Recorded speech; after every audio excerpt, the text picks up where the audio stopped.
حاصل خدمت ذہن نصیب ذہن خدمت لال قلعہ میں ہم اپنے مؤسس کرم فرماؤں کو افطار کے اس بابرکت موقع پر اس نور موقع پر تمام مہمانوں کو دل کے اندر گہرائی سے استقبال کرتے ہیں۔ بالخصوص خاص طور پر جناب راشد اختر خان مینگل صاحب جلوہ فروز آئے ہیں۔ آج اس خوبصورت شاہی دعوت میں جناب راشد صاحب کی طرف سے ہم آپ کو اور آپ کے احباب دوست احباب احباب دل کے اندر گہرائی سے خوش آمدید کہتے ہوئے ہم ان کے لیے کہیں گے کہ ماشاءاللہ گلوں کے لبوں پہ تبسم نہیں تو کچھ نہیں، روش پہ ترنم نہیں تو کچھ نہیں، یہ نظارے لاکھوں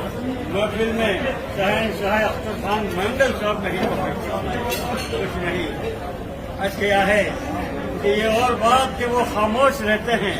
یہ اور بات کہ وہ خاموش رہتے ہیں، مگر جو بڑے ہیں وہ ہمیشہ بڑے رہتے ہیں۔ ہمارا سلسلہ جہاں ملتا ہے ایسے مینگلوں سے کہ جن کی جوتیوں میں کئی ساٹھ پڑے رہتے ہیں کہ تم جو آئے ہو مینگل صاحب تو کہہ سکتے ہیں یہ کہنے والے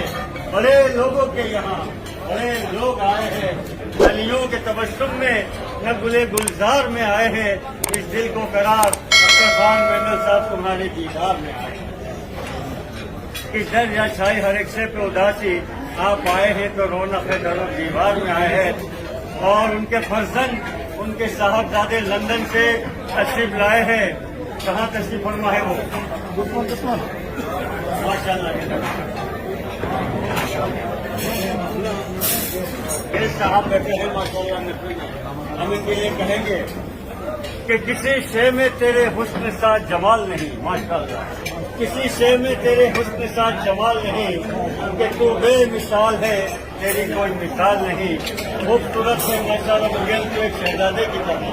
خوبصورت ہے ماشاء اللہ تو ایک شہزادے کی طرح، پرکشی تیری پیاری پیاری نظر، بار بار آئینہ تم نے دیکھا کر کہیں لگ نہ جائے تو تمہیں تمہاری نظر۔ جیسے فلک ہے چاند تارے ہونے سے، جیسے فلک ہے چاند تارے ہونے سے، آج اس لال قلعہ میں رونق شہزادے لندن سے تشریف لائے مینگل صاحب تیرے ہونے سے، کیونکہ رات کو رات کا تحفہ نہیں دیتے، دل کو جذبات کا تحفہ نہیں دیتے۔ لانے کو تو شہزادے کو آج آپ چاند بھی لا کے دے سکتے تھے، لیکن ماشاءاللہ جو خود چاند ہو اسے چاند کا تحفہ نہیں دیتے۔ کیونکہ مینگل صاحب کہ دل محبت میں مبتلا ہو جائے، جو نہ ہو سکا ہو جائے، تجھ میں کوئی یہ خوبی ہے کہ بر خوبی ہے، ماشاءاللہ جو تجھے دیکھ لے وہ تیرا ہو جائے۔